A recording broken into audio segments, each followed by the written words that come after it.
Selamat petang, salam sejahtera. Isu hangat petang ini, Agong boleh arah parlimen bersidang tanpa nasihat Perdana Menteri.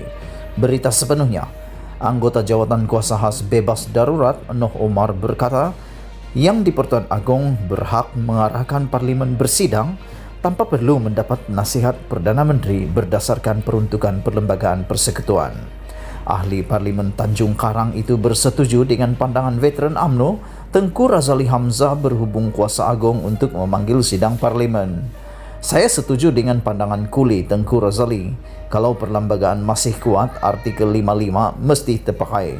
Tetapi bila ada ordinan darurat, maka ordinan darurat mengatasi perlembagaan. Maka yang di Pertuan Agong boleh mengarahkan parlimen bersidang tanpa nasihat Perdana Menteri. Kalau artikel 55 tidak terpakai, maka artikel 40 juga tidak terpakai.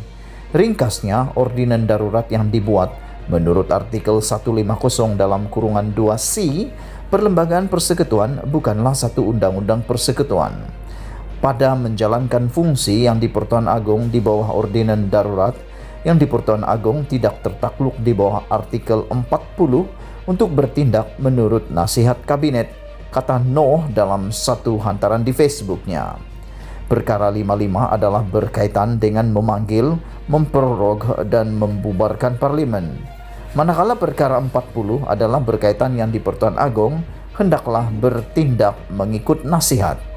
Perkara 150 dalam kurungan 2C proklamasi darurat pula memperuntukkan sesuatu ordinan yang dimasyurkan di bawah pasal dalam kurungan 2B hendaklah mempunyai kuat kuasa dan kesan yang sama sebagaimana akta parlimen dan hendaklah terus berkuat kuasa dan berkesan sepenuhnya seolah-olah ordinan itu ialah akta parlimen sehingga ordinan itu dibatalkan atau diungkaikan di bawah pasal dalam kurungan 3 atau sehingga ordinan itu luput di bawah pasal dalam kurungan 7 dan yang kuasa yang di Pertuan Agong untuk memasyurkan ordinan di bawah pasal dalam kurungan 2B boleh dijalankan berhubung dengan apa-apa perkara mengenai parlimen berkuasa membuat undang-undang tanpa menghiraukan tata cara perundangan atau tata cara lain yang dikehendaki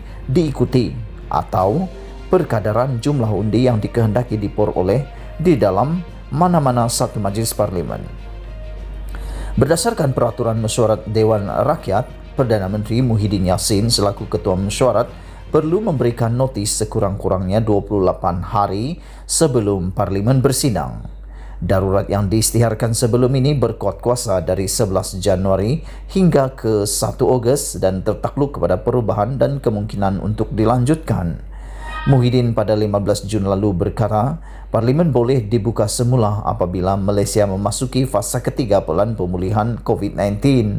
Dalam pengumuman yang disiarkan secara langsung di kaca televisyen itu, Muhyiddin berkata Malaysia dijangka memasuki fasa ketiga pemulihan pada September atau Oktober. Bagaimanapun, Agong pada 16 Jun menzahirkan pandangan bahawa persidangan parlimen perlu diadakan secepat mungkin. Pada hari sama, Menteri di Jabatan Perdana Menteri, Parlimen dan Undang-Undang Taqiyuddin Hasan mengulas kenyataan istana. Berkata meskipun Agong menyebut parlimen perlu bersidang secepat mungkin, namun baginda tidak menitahkan bila tarikh tepat untuk itu. Kuasa pada Agong. Semalam Tengku Razali yang juga ahli parlimen Gua Musang memberi pandangan berhubung polemik mengenai parlimen perlu bersidang segera. Katanya Perdana Menteri tidak boleh menasihati yang di Pertuan Agong melanggar perkara 55 perlembagaan persekutuan.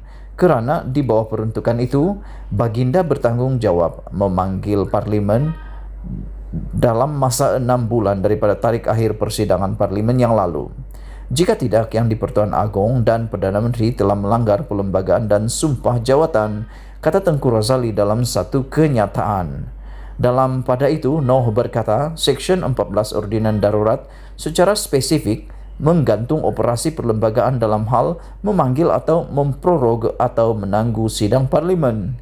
Kuasa itu diletakkan kepada yang di Pertuan Agong. Maka yang di Pertuan Agong di dalam menjalankan fungsi di bawah Seksyen 14 Ordinan Darurat boleh bertindak menurut budi bicaranya tanpa tertakluk kepada nasihat kabinet, katanya lagi. Sekian isu hangat petang ini, jangan lupa tekan butang subscribe dan kita jumpa lagi, bye-bye.